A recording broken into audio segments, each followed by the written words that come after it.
Hello, I am Chris from Sight for Wight, welcoming you to this week's Talking News for Saturday the 22nd of October 2022.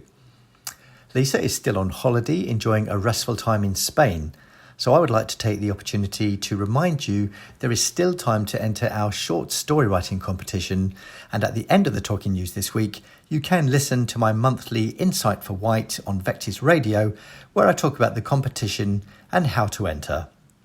Thank you and have a lovely weekend. Chris, Sight for Wight. Hello, this is Steve, reading a story from Isle of Wight Radio, headlined, Liz Truss resigns as Prime Minister.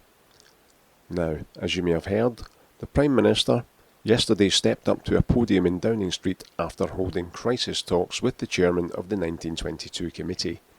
She said, "I came into office at a time of great economic and international stability. Families and businesses were worried about how to pay their bills. Ms Truss added that she was elected with a mandate to change this, saying, 'We delivered on energy bills and on cutting national insurance.' She says she now recognises she cannot deliver the mandate on which she was elected, given the situation. Ms Truss has spoken to King Charles to tender her resignation," she said. She added, "This will ensure we remain on a path to deliver our fiscal plans."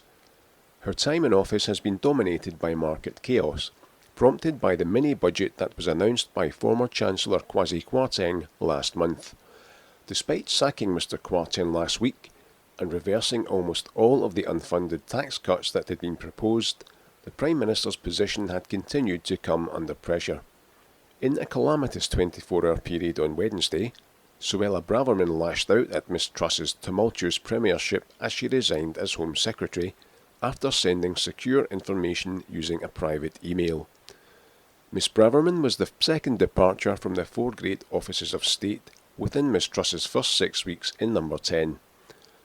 A leadership contest will be held next week, and Liz Truss will remain in position until then.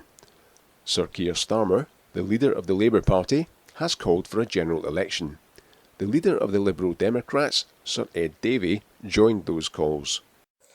This is Den reading an article from Island Echo.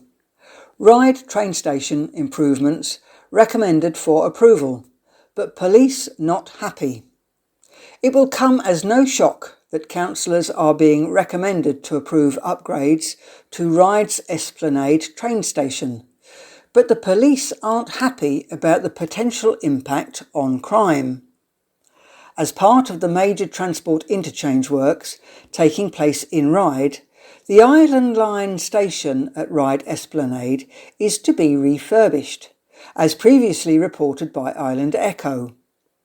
In the plans, provisions are included to refurbish the currently closed public toilets and open them to the public, extend the cafe and add another shop. External alterations would see a new glazed entrance feature installed as a welcome focal point to the station. Commentators say it is crucial to protect the building's historic context, whilst also fulfilling transport requirements. But there was no need to remove the existing bus information office. However, concerns have been raised by Hampshire Constabulary's Designing Out Crime Officer, who said incidents regularly occur in that area of the Esplanade. Between the 27th of July 2020 and the 26th of July 2022, 115 incidents were reported, with 55 being of relevance to the application, 27 of which occurred between 2200 hours and 6 a.m.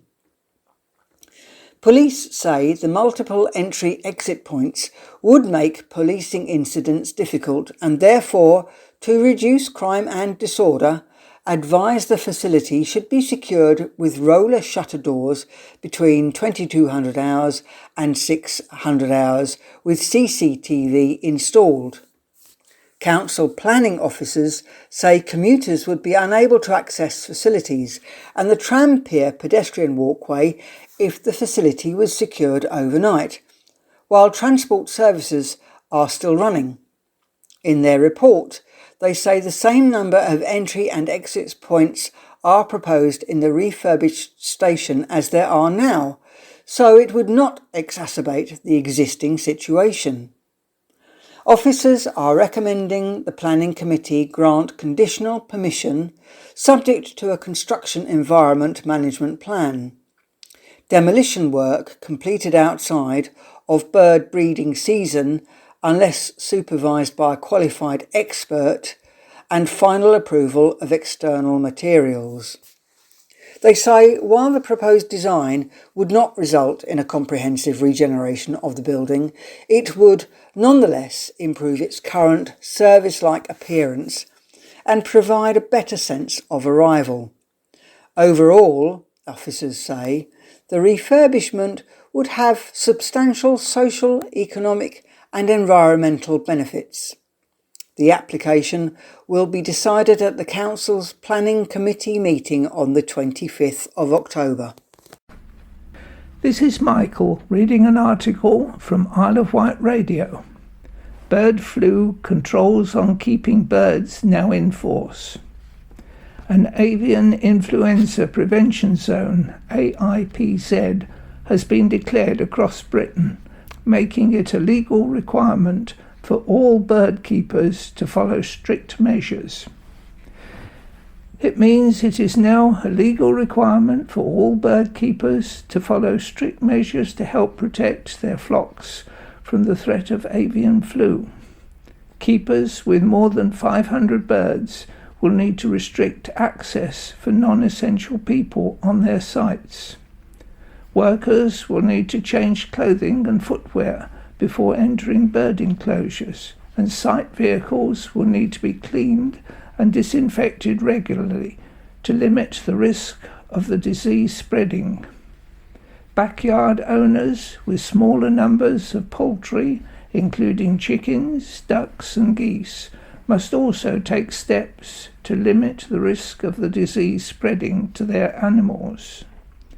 The UK Health Security Agency, UKHSA, advises the risk to public health from the virus is very low. Meanwhile, the Food Standards Agency advises that avian influenzas pose a very low food safety risk for consumers.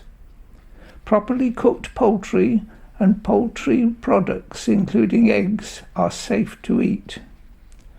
The AIPZ means bird keepers across Britain must keep free-range birds within fenced areas. Ponds, watercourses and permanent standing water must be fenced off.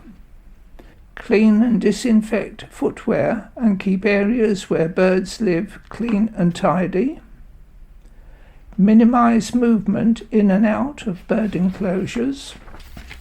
Reduce existing contamination by cleansing and disinfecting concrete areas and fencing off wet and boggy areas.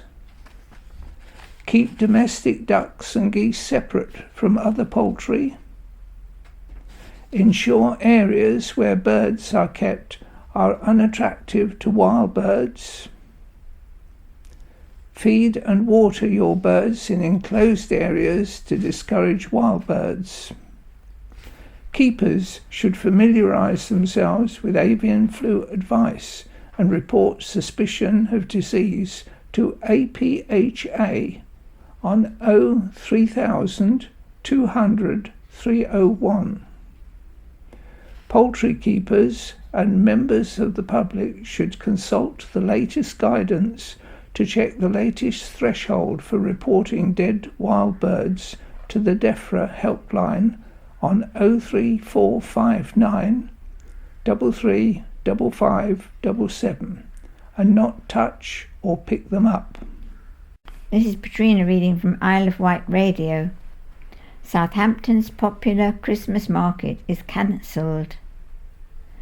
This year's Christmas market in Southampton has been cancelled. It has been confirmed that Weller Market will not deliver the annual event in Southampton. The city's Flying Santa experience has also been shelved. Southampton City Council leader Satvir Kaur, said he was frustrated. The ice rink will return to the city and other activities and attractions are being worked on. It's understood. Hi, this is Steve reading a story from the Island Echo, headlined Fuel Prices on the Isle of Wight Rising Once Again as Oil Production Cut. The price of petrol and diesel on the Isle of Wight is on the rise once again, and it's partially because the price of oil has been dropping too quickly. With the cost of living crisis spiralling out of control, motorists will be anxious at the thought of fuel prices creeping up again. This week, Tesco in Ryde, thought to be the busiest petrol station on the Isle of Wight, bumped prices up by 2p a litre for diesel after weeks of a steady drop in the pump price from a high of almost £2 a litre earlier this year. However, at 181.9 per litre, it is still a penny cheaper than it was in August and 16p cheaper than in June. It has been revealed that prices are going up again as the OPEC group of nations cut output earlier this month, a purposeful move to stop the price of oil from dropping. At its peak, Brent crude was $128 a barrel, dropping to $95 in August and to $84 in September. It is now sitting at $91. The slump of the Great British Pound hasn't helped matters either, with the Competition and Markets Authority finding that the poor performance of the pound has added around 7p a litre onto the cost of filling up. Furthermore, retailers are, according to the RAC, hiking profit margins, which has seen prices sit at around 10p a litre more than they should be. Some may say it's pure greed, others may say they are recouping their losses from the early days of the pandemic. Diesel vehicle owners are feeling the pinch more than those with petrol motors, with the price of diesel sitting at around 20p per litre more on average. Currently, the average price of petrol in the UK is £1.62 and diesel £1.81. That's a whopping 25p a litre more for petrol and 40p a litre for diesel than 12 months ago. This is Den reading an article from Island Echo. Parking nightmare set for East Cowes Estate as double yellow lines will go down. Double yellow lines have been approved at one of East Cowes' busiest estates, although only after an ultimatum about a road to nowhere. Parking will now be restricted across 53 areas of the Hawthorne Meadows and along Saunders Way. The Isle of Wight Council has approved the Traffic Regulation Orders, TRO, to increase safety around the narrow streets, ahead of the estate being adopted by the authority. Speaking at the Cabinet meeting last week, Councillor Phil Jordan said to adopt the estate, its roads must meet safety standards and have conducted a safety audit. Councillor Carl Love, East Cowes representative, said many of the TROs may not have been necessary had the developer not built the housing estate with roads that were too narrow and twisted and with a lack of parking. He hoped in the future developers would ensure estates were adequately resourced. Objections to the proposals were received, saying there were already not enough parking spaces and the restrictions would only cause an inconvenience and knock-on effect. The council has recognised increasing parking restrictions within the estate may result in the displacement of vehicle parking, but says they are necessary on the grounds of highway safety. There are no plans, however, for a car park or additional spaces to be built. The authority said it has kept the restrictions to a minimum to preserve as much parking as possible, but has a duty to ensure road users' safety, which means it sometimes needs to prioritise safety over parking. The yellow lines will only be put in place, the council has agreed, once Saunders Way is completely open. The road has been in stages of construction since the estate was first built in 2011, but remains unconnected to the official highway. It is broken up into 5 sections and only 3 have been adopted by the council as disputes remain over the last remaining sections. The council is working with the landowners to resolve the issues, but no final date has been set for it to open. This is Michael reading an article from Isle of Wight Radio. 2 people injured after car driven at them in Newport. 2 people have been injured after a car was said to have been driven at them in Newport. Police were called to South Street at 2:40 a.m. on Thursday morning to reports of an assault. A man and woman, both aged in their 20s, suffered ankle injuries in the incident. People said they believe that all parties involved are known to one another and inquiries remain ongoing. A cordon remains in place with officers guarding the scene near TK Maxx. This is Patrina reading from Island Echo. Man broke into Con Club after being chased through Newport by travellers. A man who broke into Newport Conservative Club and was found on the roof avoiding travellers who were chasing him and accused him of killing someone by drink driving has pleaded guilty to criminal damage. Mark Fife, 46, of no fixed abode, pleaded guilty to 1 count of criminal damage when he appeared in front of magistrates on Tuesday. Anne Smout, prosecuting, told the court that around 3 a.m. on the 16th of May, police were alerted after an alarm had been activated at Newport Conservative Club on Pyle Street. Officers at the scene couldn't see any signs of a break-in until they were notified by the control room that Fife had called police to say that he had broken in as he was being chased. Fife was located on the roof of the property a short while after. Defending himself, Fife said that he didn't think about the incident at the time as he was being chased by 2 people. He stated that the people following him had been doing so for a couple of months as they believed he was at fault for the death of someone they knew. The 46-year-old was sentenced to a 12-month conditional discharge and was ordered to pay £793 in compensation. Hello, this is Steve reading a story from Isle of Wight Radio, headlined One Fine Bay. Confusion after Isle of Wight Council tickets own vehicles.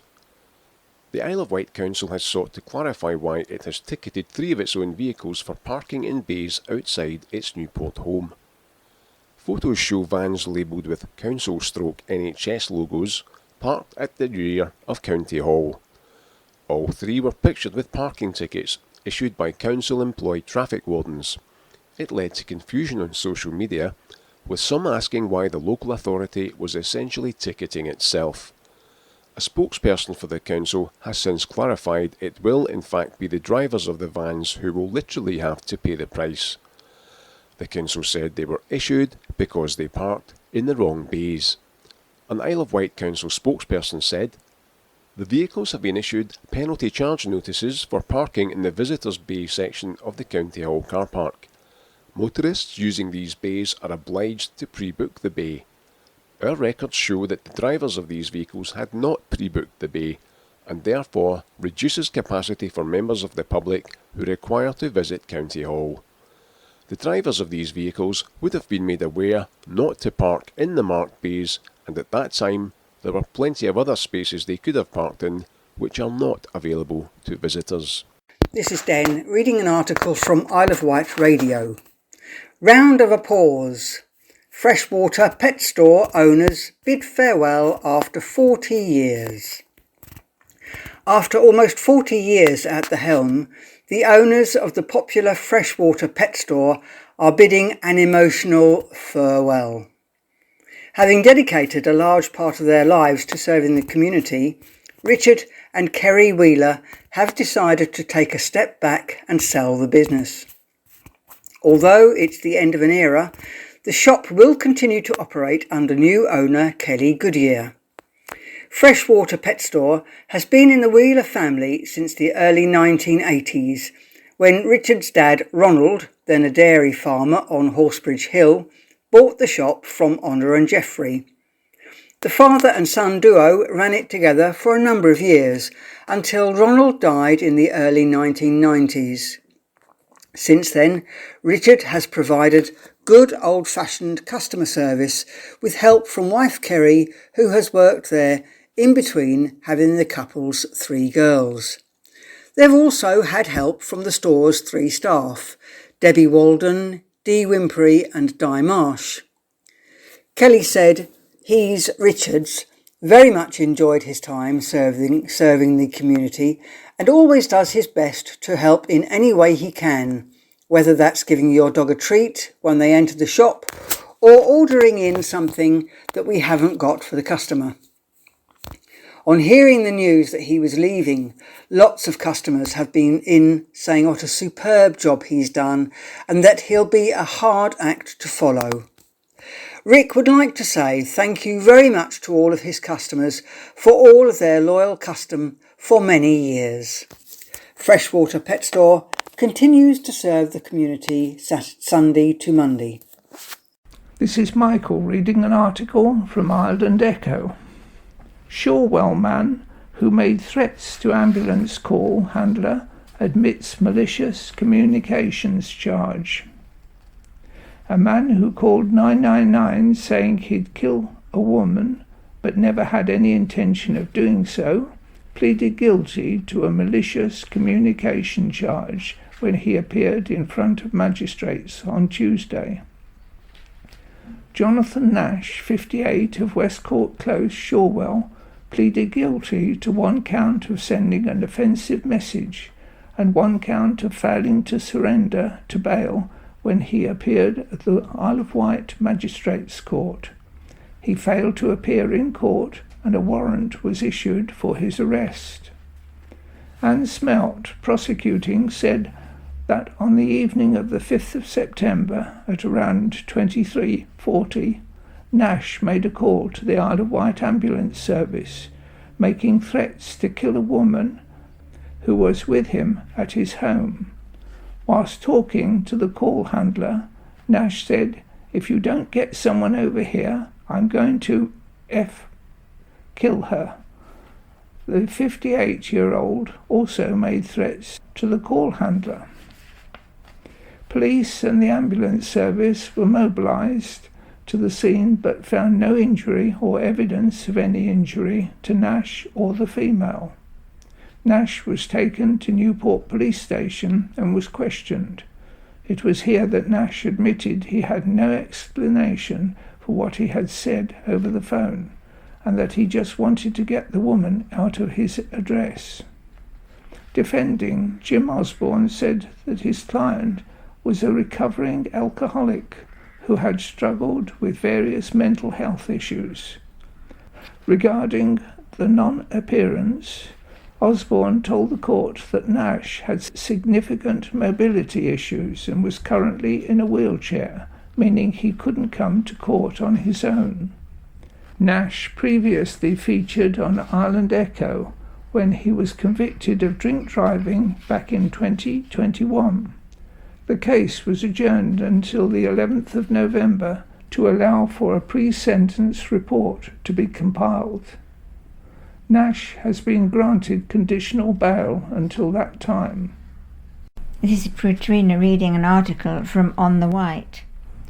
Masterclass in cooking with chef Robert Thompson for BBC's The One Show. Robert Thompson gave a masterclass in cooking at Cowes Enterprise College in hopes of inspiring the next generation of foragers. Students at Cowes Enterprise College have appeared on BBC One's The One Show in a segment with the BBC presenter Chris Bavin and Isle of Wight chef Robert Thompson. Louis, who is a student in Year 7 at Cowes Enterprise College, foraged for wild ingredients, including blackberries and apples, with his stepfather Robert.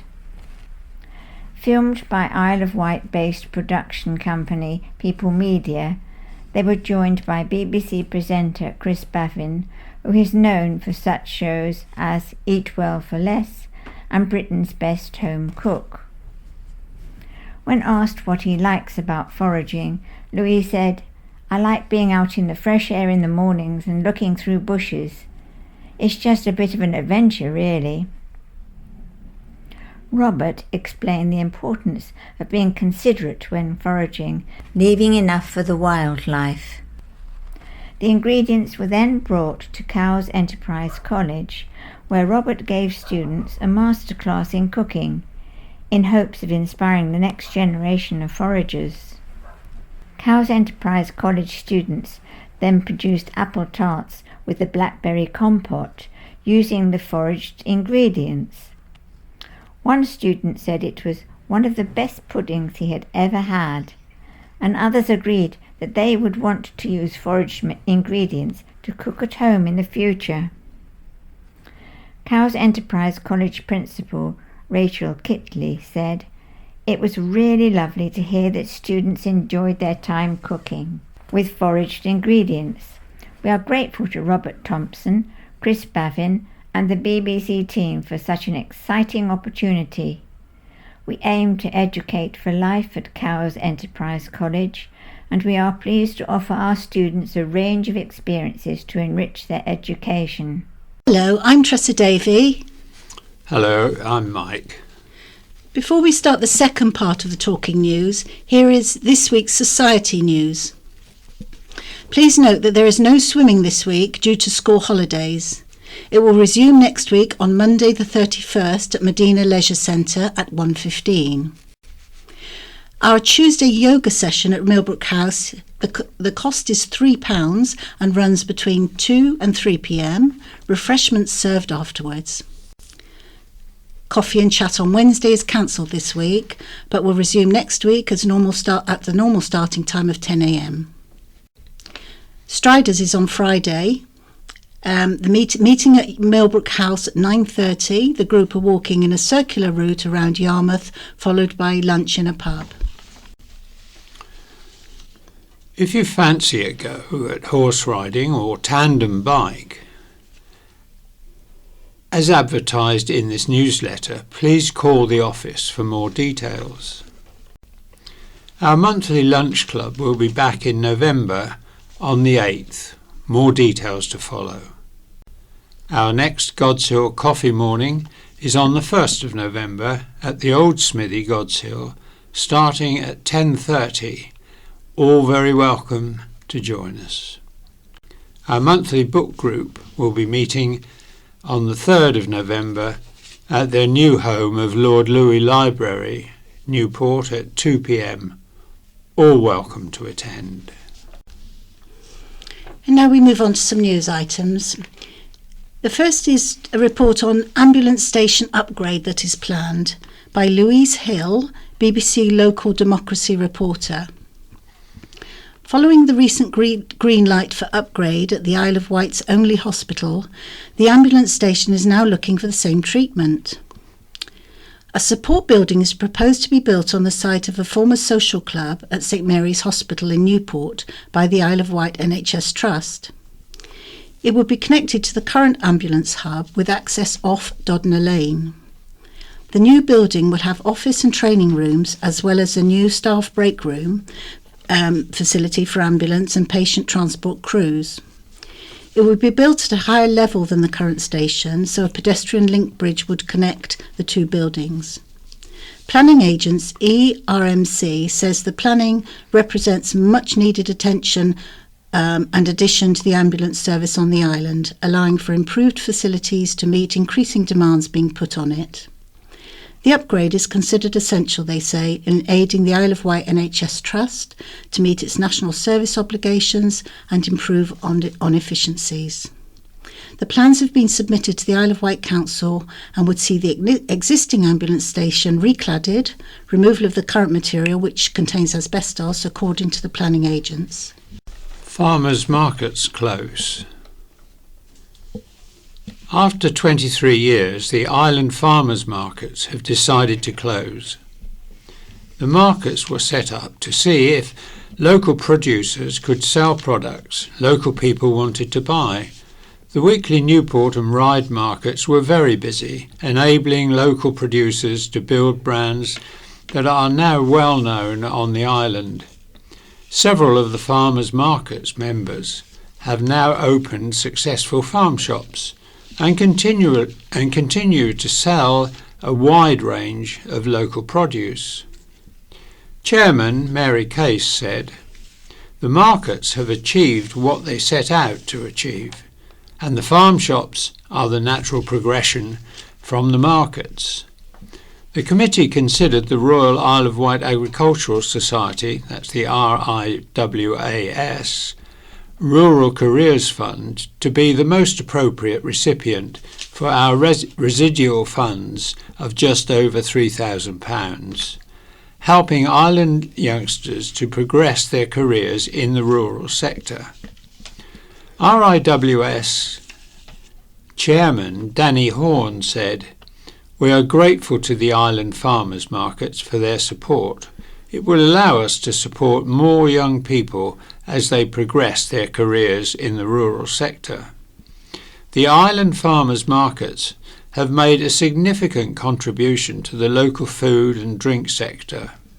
The Rural Careers Fund offers financial support of up to £3,000 to people aged under 25 and exceptionally older.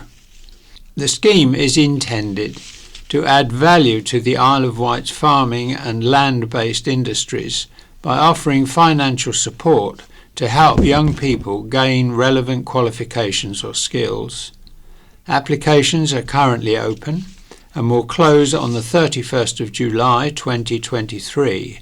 Bursary applications are considered throughout the year, with awards typically of £200 each. And there is a planned solar farm which could power over 5,000 homes. This article is by Louise Hill, BBC local democracy reporter, and 2. A solar farm that could power 5,150 homes a year has been proposed for the outskirts of Wootton. Following 2 consultation events earlier this year, Oxford-based Ridge Clean Energy has submitted plans to the Isle of Wight Council for the Sunny Oaks Renewable Energy Park. The site, which would stretch behind Butterfly World, the houses on Park Road and wrap around Fattings Park Copse, could have solar panels over 27 hectares and be operational for 40 years. It is anticipated it could generate around 21,450 megawatts of renewable energy each year and would be supplied to local electricity distribution network via the grid connection point at the nearby Wootton Common substation. The energy park would be built on land owned by Bridlesford Lodge Farm and used for livestock grazing between July and October, for which an annual rent would be paid. The added income planning agents BMC say will diversify the farm's takings and ensure that it has sustained revenue when economic returns for the farm in general are poor and declining. At the end of the operation period, the land would be restored to agricultural use. Another part of the development would see a battery energy storage system built across the road, accessed from track on Bridlesford Road. The system would store some of the excess solar energy and release it when the customers needed it. It's planned to set up a community benefit fund projected to provide a minimum of £10,000 a year for the lifespan of the project. Fencing, access roads, a substation building and approximately 80 CCTV cameras would be installed. In the fencing there would be access points like gaps at the bottom to ensure wildlife can get through. The proposed development would take 6 months to build and could potentially be operational by 2024. Planning documents submitted on behalf of Ridge Clean Energy say there would be no significant adverse visual impact, and the mitigation factors proposed, including new planting that would screen the panels from view, would be sufficient. Project manager Johnny Murphy said the Sunny Oaks Renewable Energy Park could help the Isle of Wight adapt to the big challenges currently facing communities in the UK: climate change, domestic energy security and a rise in the cost of living. Dame's plans for Tom Cruise. The IW's Dame Donna Langley has been featured on BBC Radio 4's The Media Show, and the county press got a name check too. Chair of Universal Filmed Entertainment Group, Dame Donna is one of Hollywood's most powerful women. Film franchises including Fast and Furious, Despicable Me and Jurassic World have been overseen by her, and she is also responsible for hits including Mamma Mia and Straight Outta Compton. BBC Radio 4's Katie Razzall met her in LA and they chatted about how Donna not only crossed the Solent but also the Atlantic.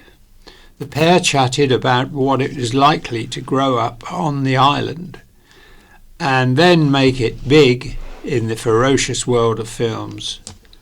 Among the topics of conversation are Donna's damehood and her plans to send actor Tom Cruise into space to film part of a movie. Donna's parents, Anne and John, have had previously spoken to the county press of their pride. And the next show is about the One Show success for a media company. This is by Laurie Little. An Isle of Wight media team has been busy filming for the BBC's The One Show, and the first of their short films has been aired on TV. People Media filmed chef Robert Thompson foraging on the island. Co-founder Tony Steger said, "We launched last year as an island-based production company, and we've had our first BBC broadcast with a short film for The One Show about foraging with chef patron Robert Thompson. Barbara Mackey and I would like to thank everyone who has given us words of encouragement, some gentle nudges in the right direction, and the occasional almighty shove. We are also indebted to the top team we worked with to set up, research, shoot, edit and deliver the film here in Southampton and in London. There will be more shorts to come for The One Show, for example, to mark Remembrance Week in 2022. We are making an extraordinary film story presented by Dan Snow from a 1930s cinema in Barnsley. Students at Cowes Enterprise College appeared on The One Show with BBC presenter Chris Bavin and Robert Thompson. Student Louis foraged for wild ingredients including blackberries, apples, with his stepfather Robert. He said, "I like being out in the fresh air in the mornings and looking through the bushes. It's just a bit of an adventure, really." The ingredients were taken to school, where Robert gave students a masterclass in cooking in the hope of inspiring the next generation of foragers. Students produced apple tarts with blackberry compote. Cowes Enterprise College principal Rachel Kitley said, "It was really lovely to hear the students enjoying their time cooking with foraged ingredients. We are grateful to Robert Thompson, Chris Bavin and the BBC team for such an exciting opportunity. We aim to educate for life, and we are pleased to offer our students a range of experience to enrich their education." Council bids for a new special school. Up to 75 pupils with additional needs could benefit from a proposed new special school on the island. The Isle of Wight Council has submitted a multi-million-pound bid in partnership to the Department for Education for a new free school on land next to Carisbrooke College in Newport. The school would offer specialist support and education for pupils aged between 4 and 16 with special education needs and disabilities, that's identified as SEND, such as autism or social, emotional and mental health conditions. If the funding is granted, the new school would significantly increase the availability of much-needed specialist provision places on the island.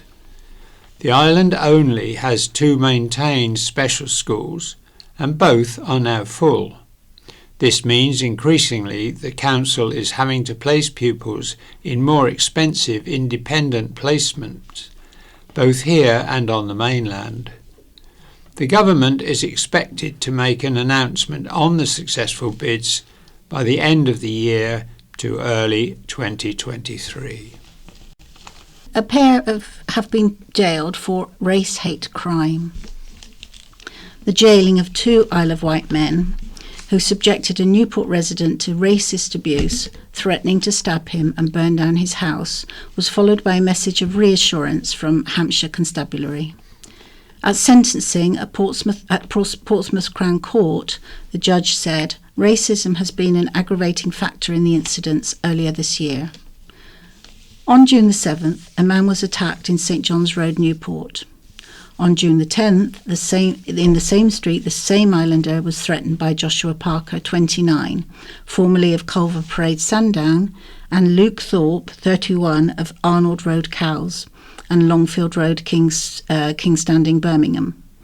The pair were arrested and have now been jailed for more than 70 months between them.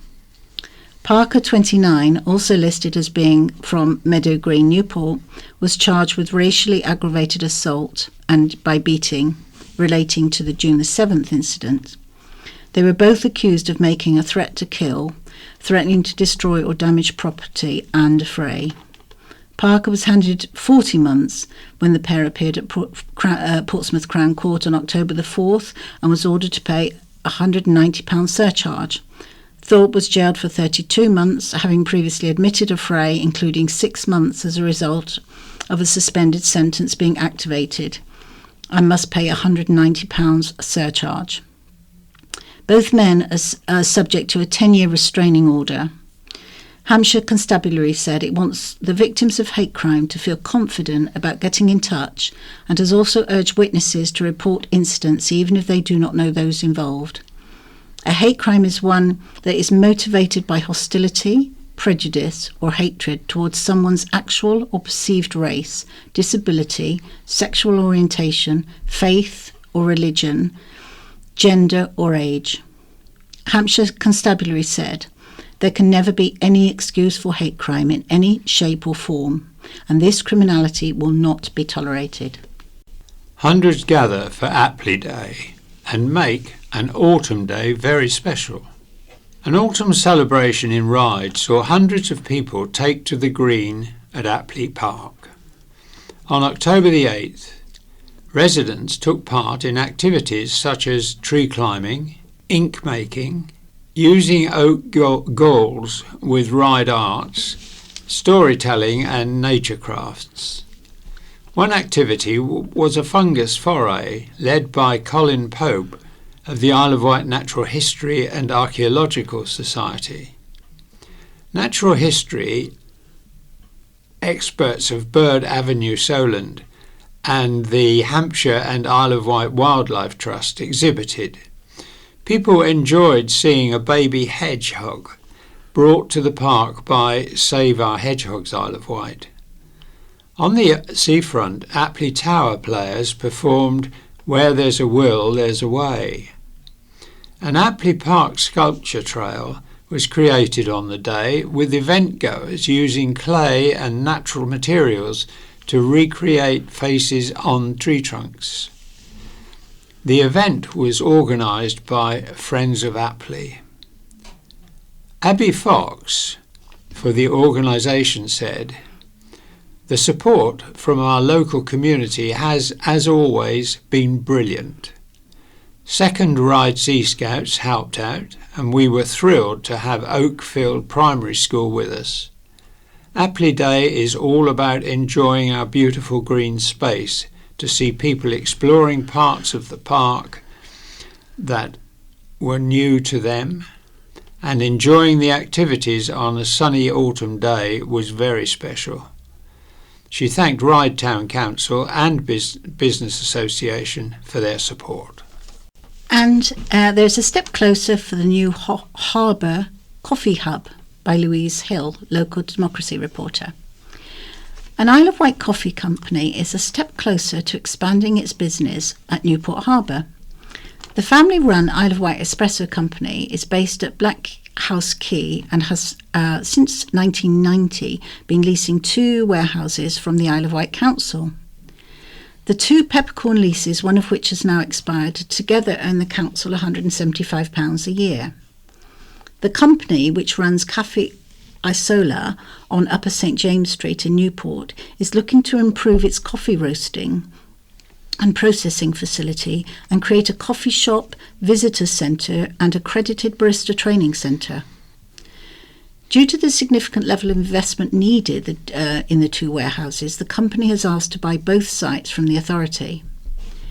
At the Council Harbours Committee meeting earlier this week, the Isle of Wight Espresso Company was named as a special purchaser of the two sites. Negotiations will continue, valuations of the two sites will be made and a price agreed for the disposal. A paper will go to the Council's Cabinet for final approval. Councillor Matt Price said the Isle of Wight Espresso Company had a proven track record and its plans would create something that's viable and attractive for the harbour. He said the proposals were something the harbour needed and is another step towards its regeneration. Newport Harbour is set to undergo major regeneration in the future, with a master plan still in the works and investment being sought to get it off the ground. The coffee company also hopes to lease waterfront space from the council to provide floating amenities like eco-focused holiday accommodation. At the meeting, a houseboat owner at Newport Harbour sought reassurances that the current berths would be safeguarded from the plans. Sean Newton, the strategic manager of the corporate services, said in the current plans which the committee are discussing, there would be no impact on access to the waterfront, and from preliminary discussions they had about further plans, the moorings would not be impacted. Mel Butler tells us that Christmas Tree Festival and Ice Rink may return next year. The Bryston Christmas Tree Festival will not happen again this year, but there is a glimpse of hope it may return. The event, which attracted visitors from all over the world, was held in and around the village for more than 20 years, with organisations and charities displaying their decorated trees in a variety of venues. Chris Goodman, who organised the event for 20 years, retired last year, and a smaller event was held at the Isle of Wight Pearl on the Military Road, which will be the case again this year. However, Chris revealed this week, "I have had an inquiry from someone to take it over, but it's too late for this year. I always had to start planning the next festival as soon as the previous one finished. As there is so much work to be done, it's something I will have to chat with the person about properly, because they need a lot of information, and I have a tried and tested formula which worked for more than 20 years. I think people really didn't believe I was stepping down, but I have had ill health and I'm getting on now. It's only now that the reality is sinking in. I'm getting loads of email inquiries and it makes me feel awful, but it shows how much people want it to take place. It put Bryston and the island on the worldwide map. We would get coach parties from across the United Kingdom and visitors from as far as Australia. I really hope it will continue in the future. This year's event at Isle of Wight Pearl will run between December the 1st and January the 4th. Organisations are invited to contact the manager, Lizzie Wade, who said, "You just need to supply your own tree, which can be any size and colour, with decorations. The more imaginative, the better. Charities will be able to raise money by means of a collection box under your tree." Meanwhile, the Yarmouth on Ice will not return this year, despite a successful debut in the town last year. Hundreds of people visited the synthetic ice rink, but organisers Mandy Miles admitted, "It's very sad. Basically everyone enjoyed it last year, but said that real ice was the way to go. We spent a lot of time on getting quotes for real ice, but it is so much more complicated and so much more expensive, about £80,000, without the cost of a 24/7 generator. I just couldn't even raise half of that with sponsorship. So we decided it was too much of a risk. Never say never, but not this year. Having put Yarmouth on the Isle of Wight Christmas map, I am keen to keep people coming, so I'm planning a late night shopping day on the day of carols in the square on December the 17th, and we are running the grotto again. As we invested in lighting for the town last year, it will be lit up again this year. I'm also trying to investigate whether we could get any street performers or circus type people to spend the day with us. And the next article is entitled Save Our Seas Protest Over Sewage Dumping, and it's by Mal Butler. More than 100 people took part in a Save Our Seas event at Gurnard Bay on Saturday. The protesters consisted of sea lovers, swimmers, activists and others who have concerns about southern water continuously dumping sewage into the sea. They also asked the MP to do more on this issue. Organiser Maria Villavine said it was part of a national protest from sea activists across the country who have had enough of the recklessness of water companies who appear to favour profit over people. There were a number of speakers who expressed their anger towards both Southern Water's inadequate care for the environment and Bob Seeley, who attended, but voted against the Duke of Wellington's amendment, which would have tied water companies to a definite timescale to reach zero sewage outflows.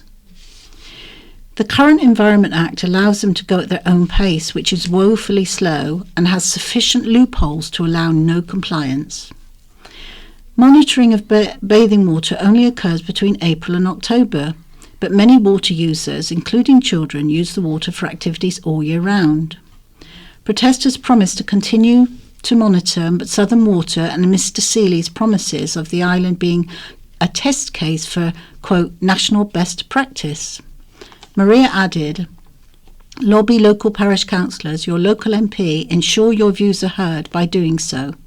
You can join the conversation or come for a dip when it's sewage free with the Dipping Society, who meet at the beach huts at Gurnard Bay every Sunday 9 a.m, as well as engaging with local Surfers Against Sewage group.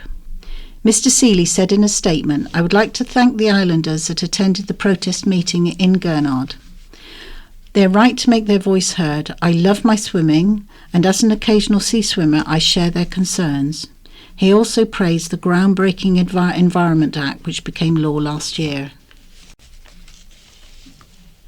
Day to remember for Centenarian Grace. This is an article by Zach Saunders. An island woman celebrated her 100th birthday and enjoyed a party with 70 guests to celebrate her life. Grace Davison, née Snow, from Whippingham, marked her birthday on Monday, October the 10th. After leaving school at 14, Grace worked as a parlour maid before signing up for the Royal Women's Naval Service at 18, serving for 15 years. Leaving the Navy to marry Tony Davison, a chief in the Royal Navy, who she moved back to the island to have her two daughters, Laura and Louis. Grace went on to work as a dinner lady and a lollipop lady at Whippingham School and volunteered at the Isle of Wight Heritage Society and on hospital radio. She spent time as the president of Osborne Women's Institute and later served as secretary, winning awards for her reports to the papers.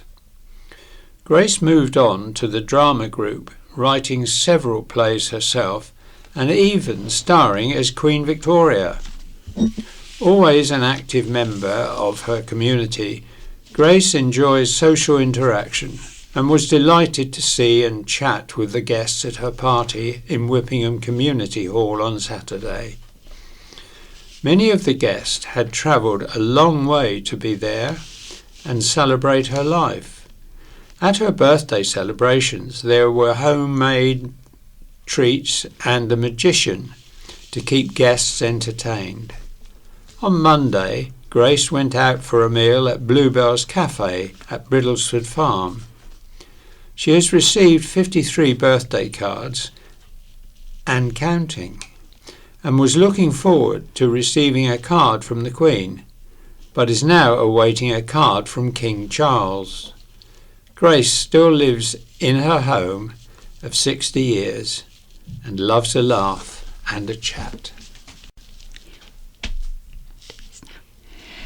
And now we're going to look at some memories. The next article is exploring the ups and downs of the island's political past and is by David Wight. With the repeated prospects of the reshaping of the island's political geography, it brought back thoughts about some of the island's past political history. Before the Political Reform Act, the island had 3 MPs that went on to become well-known and influential British Prime Ministers, namely the Duke of Wellington, Lord Palmerston and Lord Melbourne. Although making their names as leaders of important British events in history, it's perhaps very much doubtful that they did much for their island constituents, or indeed even met them. That is, if they were not moneyed landowners. During the years that followed, the island had a number of MPs, but we will focus on more recent representatives, starting with Mark Woodnutt, who first took office representing the Conservatives in 1959. During his time in office, public attitudes to the old style of typically Conservative MPs were changing, and a new up-and-coming star was on the block, the charismatic Steve Ross. Following a couple of unsuccessful attempts, eventually in 1974 he gained a seat for the Liberal Party. He brought a new style of MP, friendly, approachable, and with a genuine interest in working with his constituents. The rapid fall from grace of Mark Woodnutt and the old style of MP was somewhat aided over Woodnutt's involvement in what has become known as the Bembridge Harbour scandal.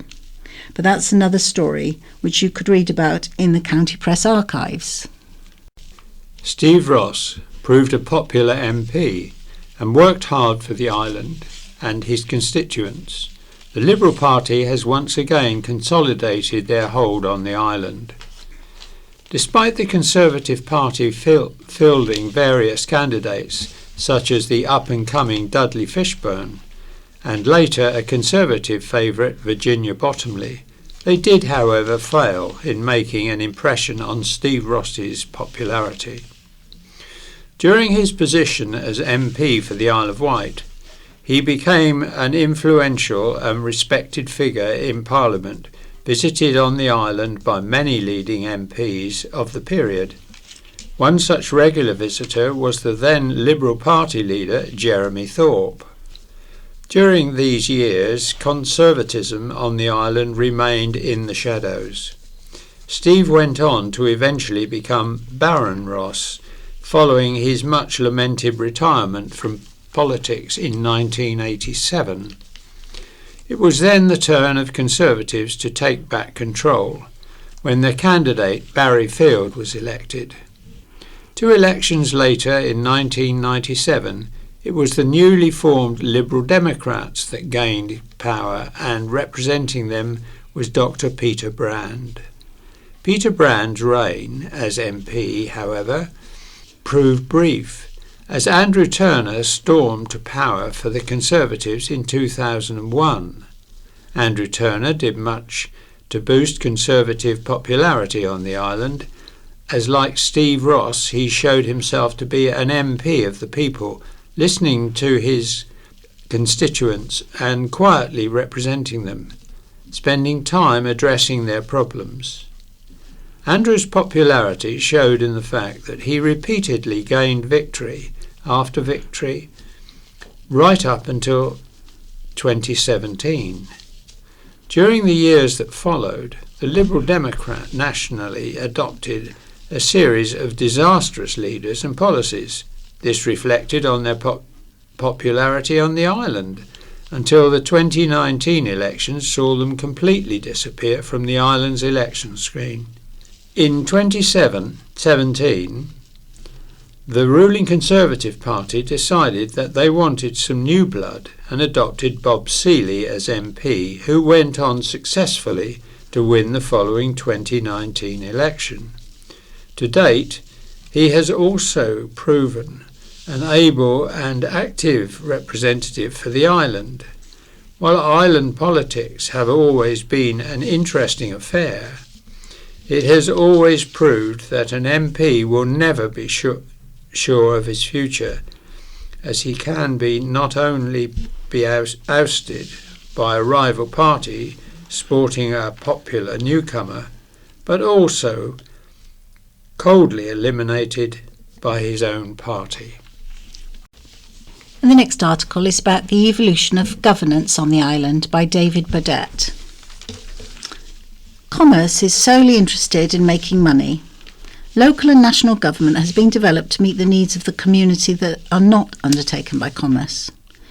Queen Elizabeth I decreed that the church should take responsibility for caring for the sick and needy. Local government developed when concerned residents set up representative organisations.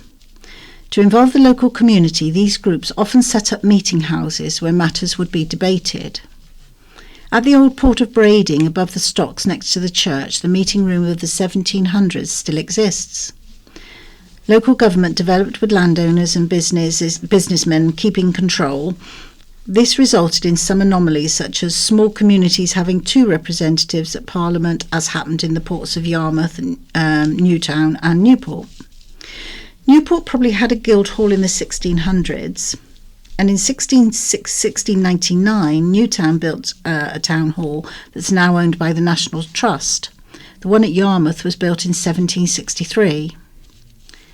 By the 1800s, the population had grown to the extent that legislation was required for the provision of safe water, good roads and education. The local groups were given powers to raise money from the community, and their power increased. In Newport, John Nash designed Guild Hall, Court and Market that were built at the junction of the High Street and Busy Quay Street in 1816. In Ryde, a large town hall combined with a market in the basement was built in Lynn Street in 1831. And in the 1890s, the wife of a shipbuilder, G.S. Wight, raised enough money for the town hall in East Cowes to be built. In 1896, the island was separated from Hampshire and became a county. The Nash-designed Guild Hall was superseded by an elegant county hall in the High Street in 1938, as the amount of work carried out by the local authority had increased. This was extended in 1969 by a post-war economy building. In 1832, the government decreed that the island would be represented by a single representative occupying a seat in the Commons.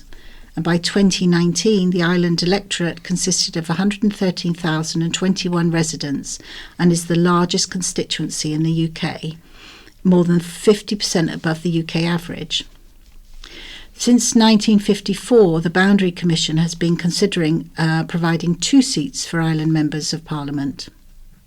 In the 1960s, central government replaced town and parish councils with borough councils. Medina Borough and South Wight Borough councils were created. These 2 councils covered areas with completely different characters.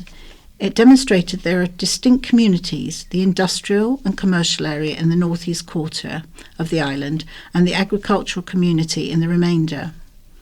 While the borough councils satisfactorily operate independently, representation nationally should promote the whole of the interest of the islands, and it should be possible.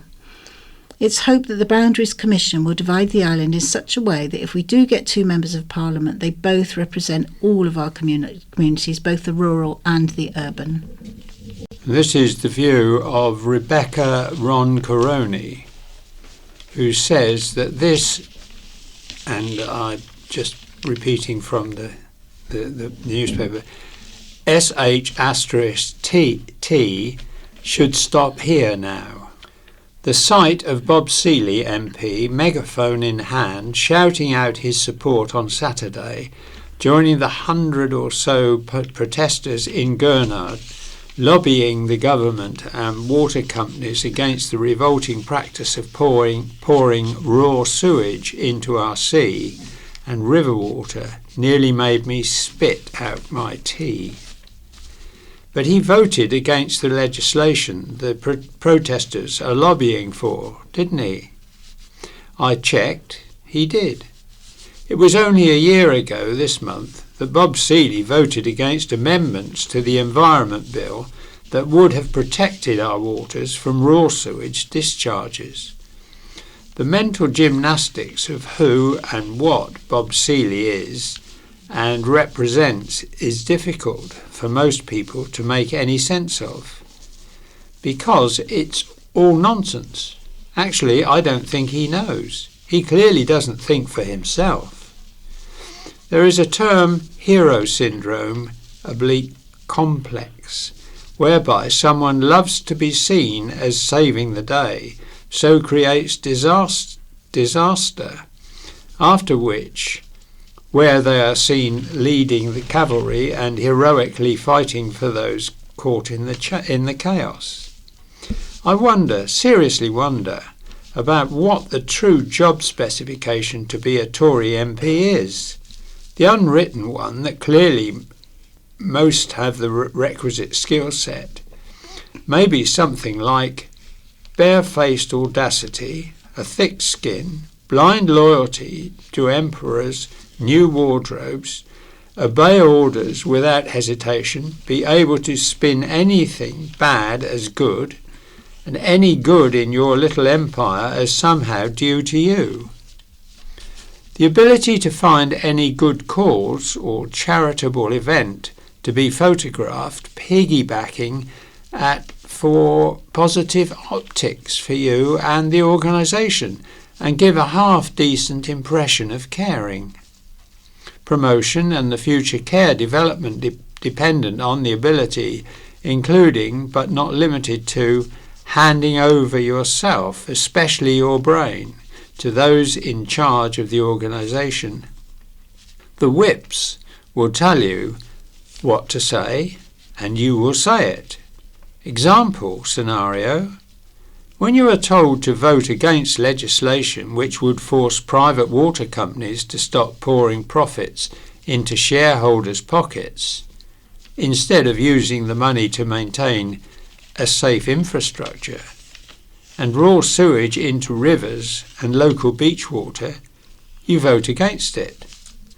When the water company in your own borough turns out to be one of the worst culprits in the UK, you must be prepared to turn up and demonstrate with the locals against this outrageous practice, denying any culpability and spinning the situation with some great optics.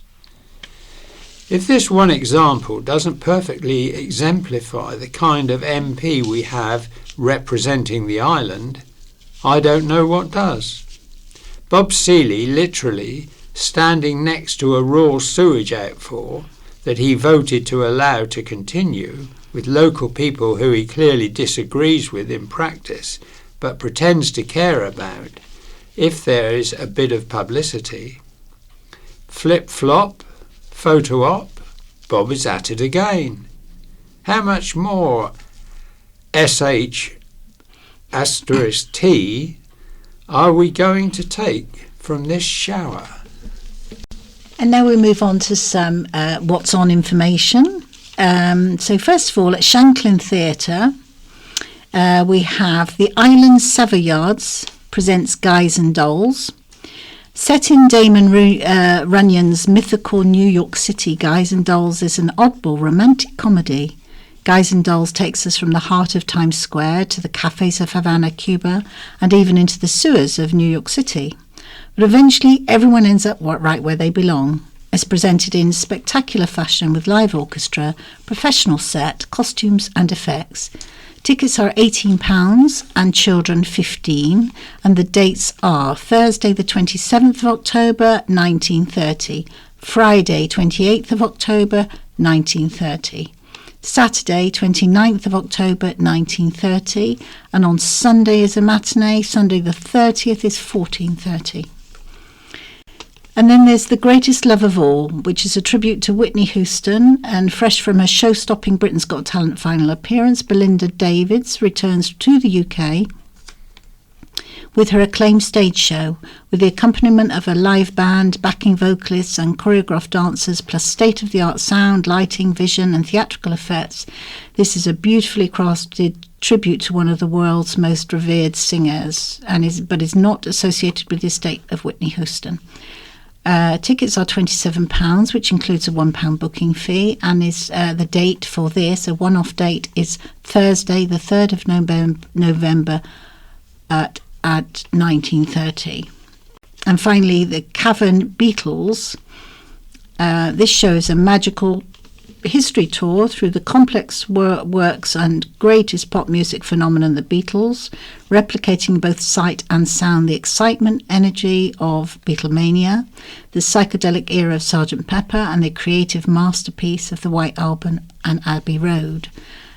Tickets for this are £26.50, which includes the £1 booking fee, and again a one-off date on Sunday the 6th of November at 19:30. And the box office number is 01983 868 000. 868 000. And just to say, there are some digital support workshops run by the Isle of Wight Age UK. And this month's subject is online banking. And they say, find out how to access your money online and keep your accounts safe. So the next available dates for this course is Thursday the 3rd of November between 10 a.m. and 12 p.m. at Brystone Methodist Church Hall, and Wednesday the 9th of November 10 to 12 again at East Cowes Community Hub. And it says, to join our gently paced workshops, please contact Age UK Isle of Wight, and the number is 301693. That's Isle of Wight 301693. And they warn that spaces are limited, so booking is essential. Here's another couple of reviews. The first one is Hamlet Ad Lib Theatre. That's at Ryde on the 5th of November 2022 at 2:30 p.m. The fee is £8.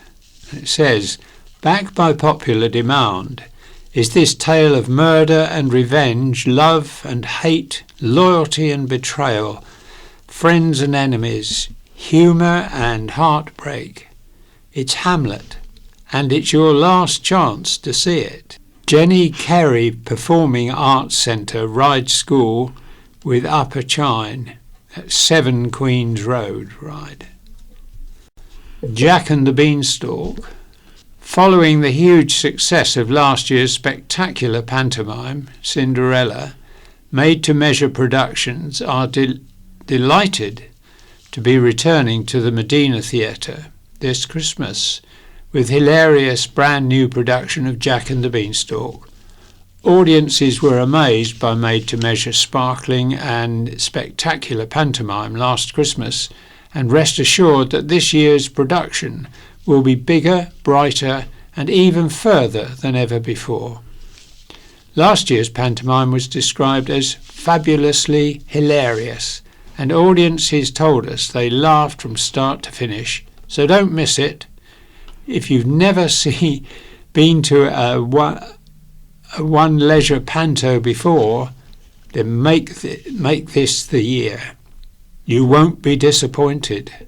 And it's running from the 20th to the 29th of December at 2 p.m.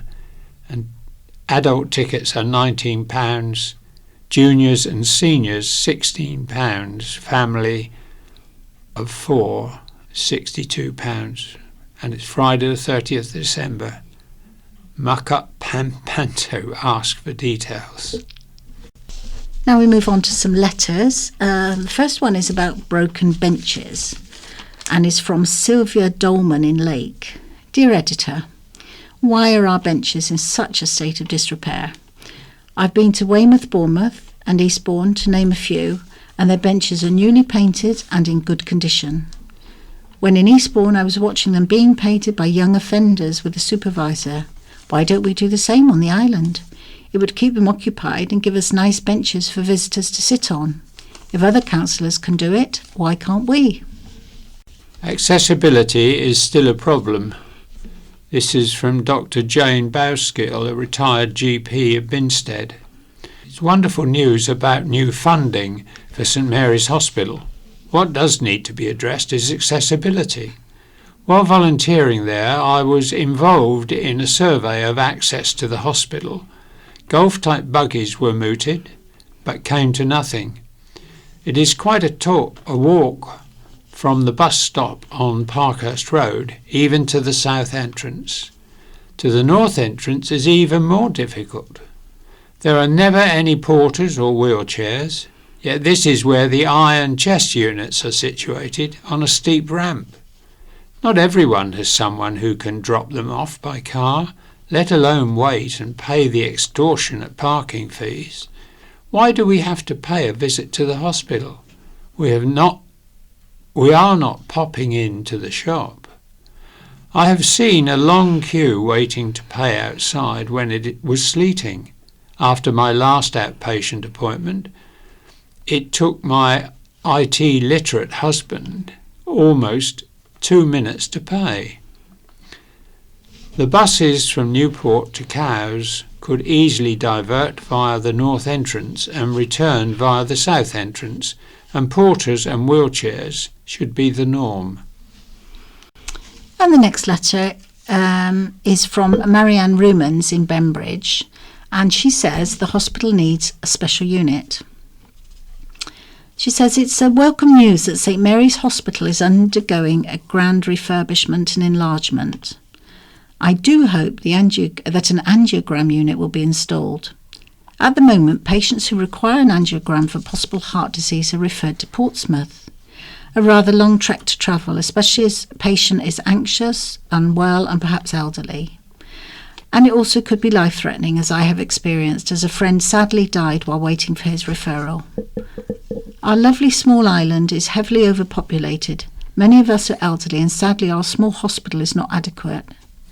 The only alternative is to travel to Portsmouth and Southampton. The idea of making hospitals in major towns and cities larger and disposing of the smaller hospitals was MP Jeremy Hunt's idea when he was Minister for Health, putting most of the funds into these establishments.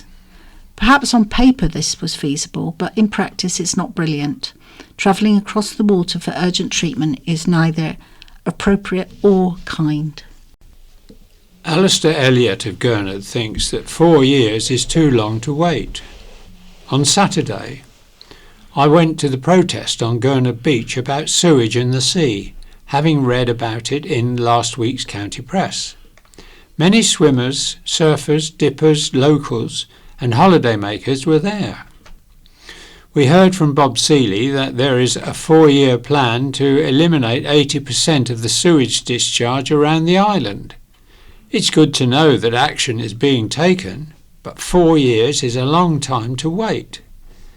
If you're a daily dipper or swimmer, that's almost 1,500 chances to get exposed to the bacteria and toxins being pumped into our sea, putting people's health and well-being at risk. The target of 80% also feels inadequate, sending the message that a bit of sewage is okay. We all want clean water now, and that's what we pay our water rates for. And the next letter is another person very concerned about the sewage in the water, and is entitled Bob's U-Bend. And this is from Richard Quigley, who is a councillor for Cowes North and the chair of the Isle of Wight Labour Party. And he says, Conservative MP Bob Seeley rightly states in your recent article that Southern Water need to clean up their act. If only he knew someone that could vote to pass a law that forces all water companies to clean up their act or face massive fines. That's the opportunity Seeley had when confronted with the option to vote in favour of the Duke of Wellington amendment to the Environment Bill. He chose to follow the Tory whip and voted against. In a much-used phrase, Bob is now gaslighting us, claiming he is on our side. He isn't. I was at the meeting with Southern Water, he mentions, and I'm still in contact with them. The then Chief Executive was in favour of the Duke of Wellington amendment, as it meant all water companies had to comply. He offered solutions for the island that involved building water catchments that help for farmers managing runoff and reducing nitrates. Bob didn't ask for any of these because he simply doesn't understand the actual problem. Water companies are allowed to put profits before people because when given the opportunity, MPs like Bob Seeley choose to let them. Well done to those who have organised protests. Bob had no part in organising them. If we continue to hold Southern Water to account, we may effect change, the change that we need. Just don't expect Bob to do it for us. Hilary Lloyd from Newport says, "Remember Bannisters." I was interested to read the article about Bannister's rope works in Cowes in last week's issue. That was the 14th of October. Some time ago, I was able to do some research of my own with the help of the Isle of Wight County Record Office, which holds interesting documents relating to the business. In a county press report, 2nd of March 1895, about a dinner for friends and employees of Bannister & Co. at the Fountain Hotel in Cowes, it was stated that the business was established in 1820. 3 rope makers were listed at Cowes in the Hampshire Pocket Companion of 1790. While at Piggott's Directory of 1828, there were still 3. One of them was William Bannister, who also ran the Star, the public house in the town. It is possible that he had taken over one of the existing 1790s businesses. William had numerous children, including Henry, baptised in 1818. As well as accidents, fire was also a hazard at a rope works. On New Year's Day 1838, Bannister's rope works, constructed of tar-covered wood and with a thatched roof covering part of the rope walk, was destroyed by fire. It was rumoured the fire was started when a boy hid the pipe in the thatch roof, as Mr. Bannister didn't catch him smoking. Bannister's was not insured, but a subscription was set up for him, as he was a very industrious, deserving man. The £50 raised enabled him to continue the business.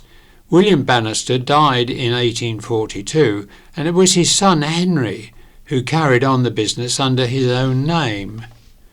Another serious fire took place in 1872 when fire engines from the town and from Wight's dockyard in Cowes attended.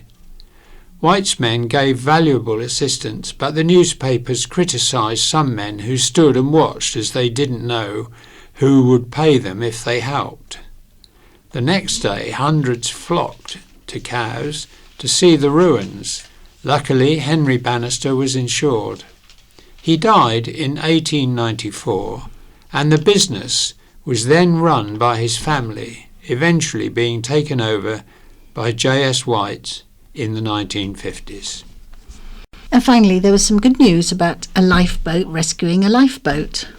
Benbridge RNLI rescued the skipper of a former lifeboat in the early hours of Monday morning. The skipper of the Brighton-based 43-ton, 60-foot wooden William and Kate Johnston vessel issued a mayday at 1:30 a.m. after injuring his chest, and he was unable to operate the vessel. The crew took around 45 minutes to locate the boat near Selsey in heavy rain and a westerly force 4 wind. The skipper was taken to Hayling Island Sparks Marina, where an ambulance was waiting, before the William and Kate Johnston was towed to Gosport Marina. The William and Kate Johnston was built at the J.S. White's yard in Cowes in 1923, and at the time was the largest lifeboat in the world. She was sold out of service in 1950, having saved more than 200 lives. And that's goodbye from me, Tressa. And it's goodbye from Mike. Bye-bye, everyone. BBC Sounds. Music, radio, podcasts. Good evening. Later tonight... I see a line of parked cars on your left-hand side by the curb. There's no obstructions that can be tripped over. An outing with Ira. Our senior correspondent in Washington runs the rule over the latest developments in how artificial intelligence can help us.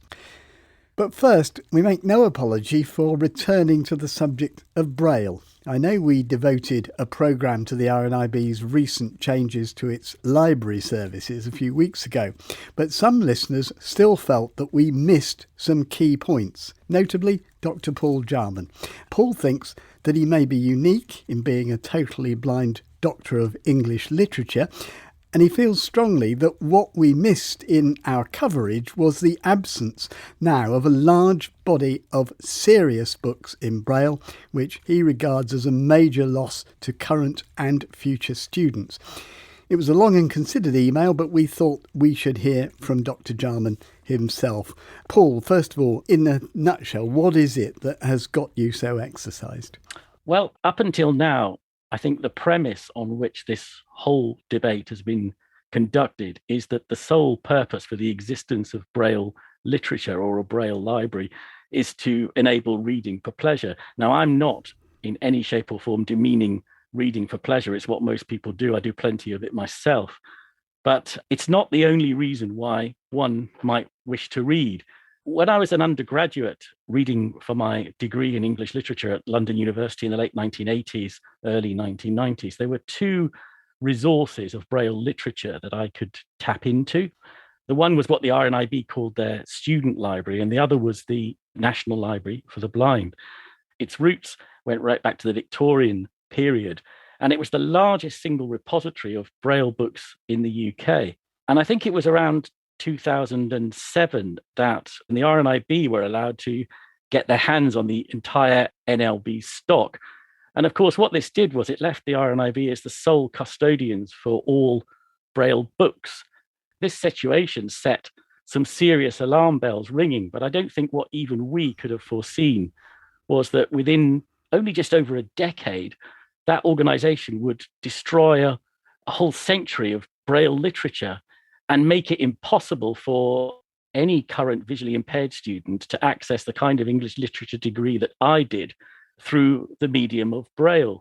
Can I just ask you, could it not be the case that, as with a lot of what you described as independent visual impairment organisations, actually the job they were doing was too big for an organisation and too expensive to do, and that probably lack of finance in the NLB was a problem?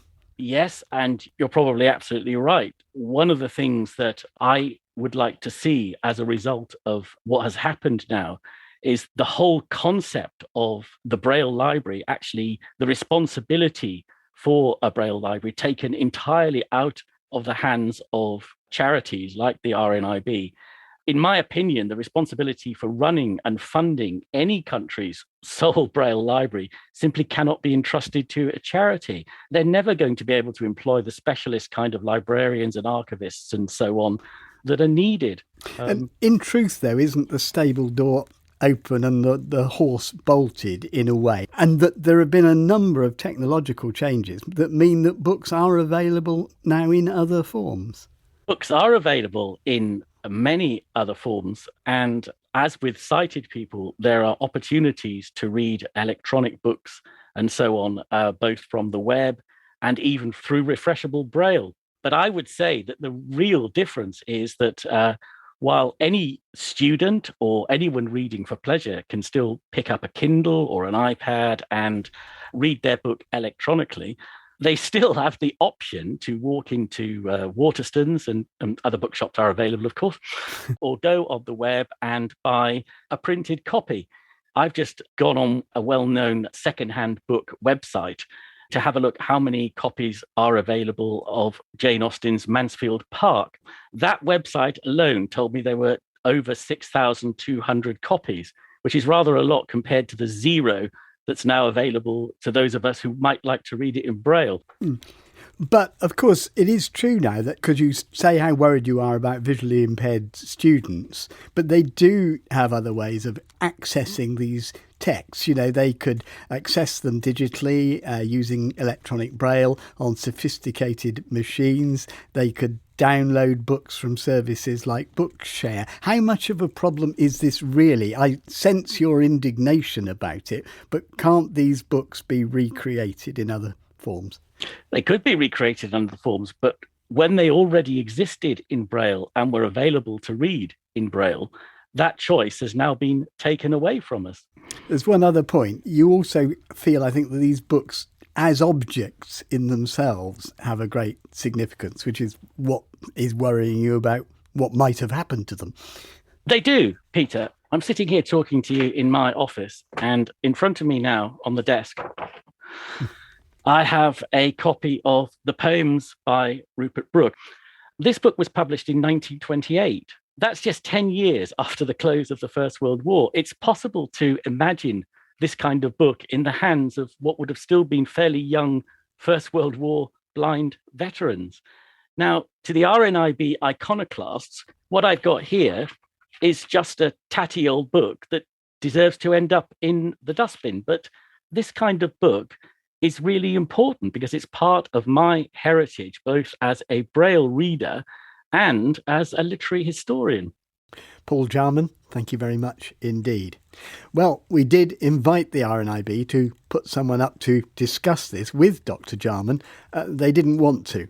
They did have sight of his email, so they were aware of the issues he was raising.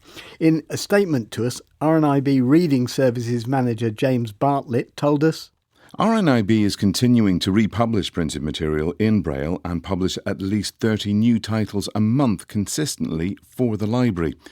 At the time when RNIB upgraded its Braille library service to provide Braille books on demand, we explained that a large majority of our collection had not left the building in several years and was in a poor condition.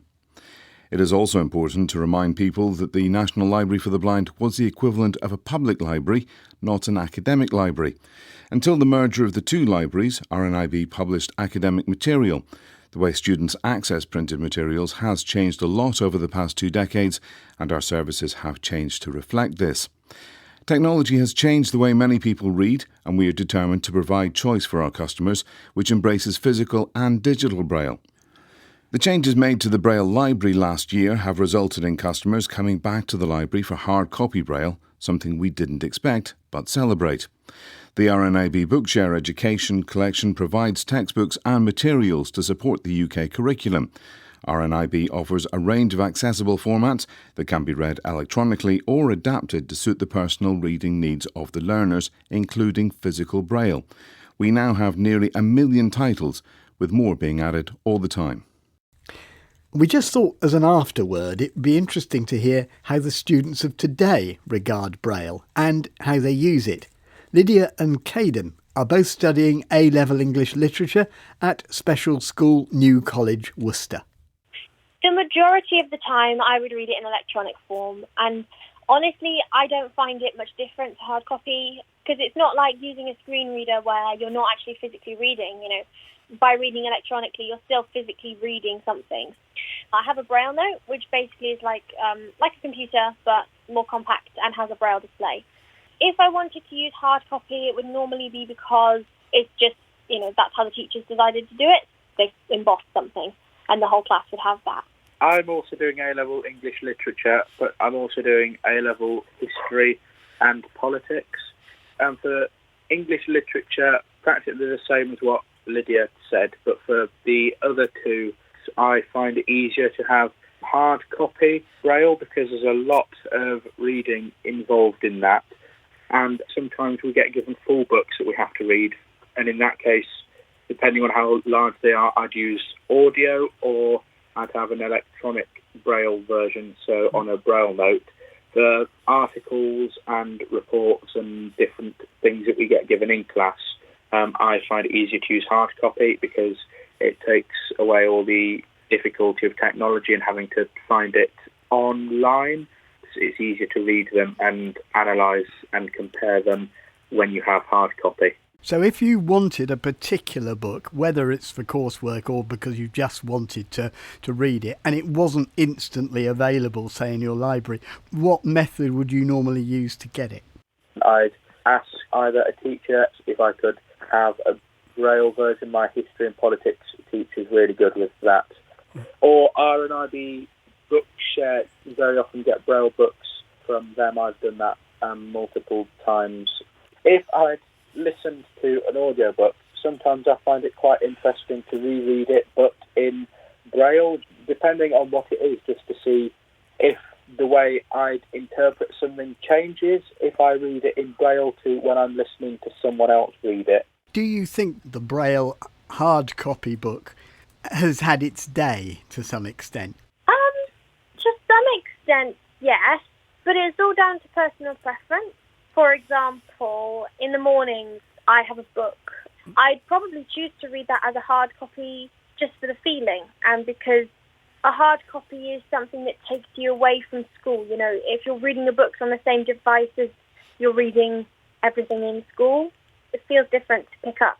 But I think it's important to be able to have access to everything, to be able to make an informed decision. And I don't think it would be fair to say that hard copy has it had its day, because for some people and in some circumstances, that is the best way forward. Can I put the same thing to Caden? You know, does it feel an old-fashioned way of doing stuff? No, I don't think so. In many ways, it's more beneficial, because if you're listening to someone read, especially depending on what voice they have, it can be quite easy to drift off. For example, a lot of people use audiobooks to help them get to sleep, but if you're reading something that you want to understand, especially if it's for a course, then I think reading it in hard copy is better, because with Braille you don't really drift off because you're paying attention to what your hands are doing. Now, there are times, no matter how adept you think you are as a blind person, that sighted assistance is useful, indeed vital. Well, a number of technologies have emerged in recent years to offer such help, with apps on smartphones now able to read out printed texts, and visual interpreting services you can call that use the camera on your phone to connect you to a sighted person for help.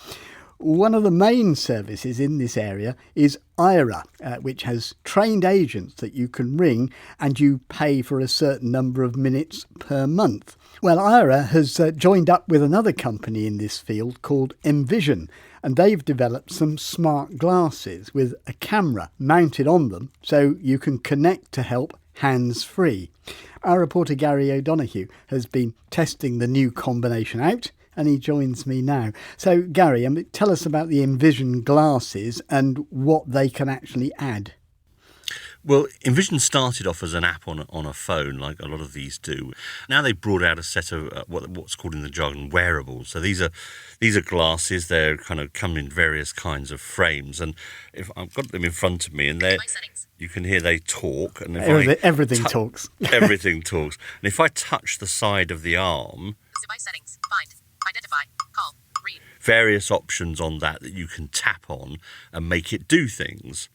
What everyone wanted, of course, was this sort of technology to be paired up with the ability to call a sighted person and actually get live assistance through this sort of wearing of a camera on your glasses. And now you can touch the side of the glasses and get an agent up and running, talking to you, whether that's reading something or in the street. And what particularly does having the glasses, what does it enable you to do that you couldn't do before? I think it's the hands-free part of it that is key to this. You know, this does mean that you can still have a bag and a cane, a bag and a dog, without trying to balance a phone in one hand. In a sense, it doesn't give you more than you have already, other than the dexterity or increased dexterity. I took a spin with the glasses in a navigation sense just outside where I live and tried to get the agent to show me back to my own front door. So I'm standing about probably 20 or 30 yards from my apartment block. In this case, I'm going to use a button on the glasses that allows me to use voice control to summon an Aira agent. So here we go. Call an Aira agent. Opening call an Aira agent. Connected to Kaylin. So as you're walking here, I see a line of parked cars on your left-hand side by the curb. On your right-hand side, there's a metal fencing. So nothing on the sidewalk in front of me to trip over here, as far as you can see. Correct. Yeah, there's no obstructions that can be tripped over. Okay. Currently. The fencing ended, and there's going to be an entrance to an apartment building on the right-hand side. Has it got any lettering over it or any wording? There's like a rug on the floor, and it says 2201 Westboro Place. That's Westbrook Place. That's me. It's interesting, Gary, because we've talked about this. You can fly across the world, but still not to be able to get to the precise address that you want to get to. You know, you can get within 10 feet easily, To then it last gets 20 difficult. yards. Yeah, Yep. yeah. It's not just for outside either, is it? You can use it inside the home. Yeah, in fact, IRA say themselves that actually most of their service is taken up with information, people getting stuff read to them. So I thought I'd take the combination of the glasses, the Envision glasses and IRA for a spin in my kitchen. Now, I do know there's something in my freezer that I can't identify. It's a box of something and I've forgotten what it was. Connected to Kaylin. Can you raise the box just a little bit higher? Right there is perfect. It's paneer tikka masala, Indian kitchen brand. Very nice. I'm wondering if you can, if I turn it over, do you think there might be some cooking instructions on the back? And it looks like they're not on the back, so they're probably going to be on one of the edges. One of the edges, yeah. Let me try that one first. And the cooking instructions are right here. So it says microwave on high for 2 minutes. That is perfect. I think that might be my supper tonight. Thank you very much for that. Sounds delicious. No problem, Pierre. You have a great rest of your day. Thanks for your help. Thanks. Was it any good? Did you actually eat it? Very nice it was. Was yeah, it? Very nice. Well, Gary, we come to the bitter bit. What about the cost? It's really expensive. I hesitate to say because it's so expensive. The glasses really start at about £2,000 before VAT. And of course you have to have an IRA subscription as well. So this is not a cheap option. Well, I've certainly heard of cases of people getting it through things like the Disabled Students Allowance. A case could be made through Access to Work as well. And you can see that for service providers that this sort of outlay may be actually the cheapest option in the long run rather than lots and lots of expensive care. Just one final question. I think it's fair to say you're one of the fairly adept blind person. How much, as things stand at the moment, would you actually use this? Well, I use IRA a lot, and I use it for all sorts of different things. I use it in a professional sense. I remember doing this at a shooting I went to in Texas where I just wanted to, tweet something, and I got IRA up and I got them to say, what can you see? And they said, I can see a police line and the tape. And I said, take a screenshot of that and then send me the photo you take. And I was able to tweet out a photo that I had, in that sense, authored. And I had editorial control over it because I knew what was in it through the agent. But right from that, Peter, to kneeling on the floor, pointing the camera at the washing machine to make sure it's on the right programme, it is another tool in the toolbox, I think is what I would say. Sometimes it's not always the right option, but they are increasing, I think, our choices and our independent choices. I shall cherish the picture of Gary O'Donoghue kneeling in front of his washing machine, washing his shirts. Gary, thank you very much indeed. And that's it for today. We welcome your queries and your suggestions of what else we should be covering. You can email in touch at bbc.co.uk, leave voice messages on 0161 836 1338, or go to our website bbc.co.uk/in touch. From me, Peter Wight, producer Beth Hemmings, and studio managers Amy Brennan and Simon Highfield, goodbye. Scaffolding and skip news for week commencing the 24th of October 2022. In the Newport area, Mill House, Upper Shide, Blackwater Road. 8 St James Street, 15 High Street, 35 Upper St James Street, 29 to 29A High Street, the George Inn, 92 St James Street, Capital Jewellers, 24 St James Square, 29 Clifford Street, 25A High Street, Carisbrooke, 11 St James Street, Lugley Street, Guildhall High Street. Ride area is Jack's, 75 Union Street, 86 to 87 High Street, 6 Brading High Street. Ride skips, Orange Tree House, Madeira Road, Seaview, Belmont, Stainview, Seaview. Cows area, Pierview, 25 High Street. East Cowes, 19 Castle Street. Sandown area, 59 High Street, 26 Melville Street. Sandown area skips, 2 Hill Street. Shanklin skips, Rosie Less, 66 Regent Street. And finally, Ventnor area, 12 Castle Cliff, Castle Road.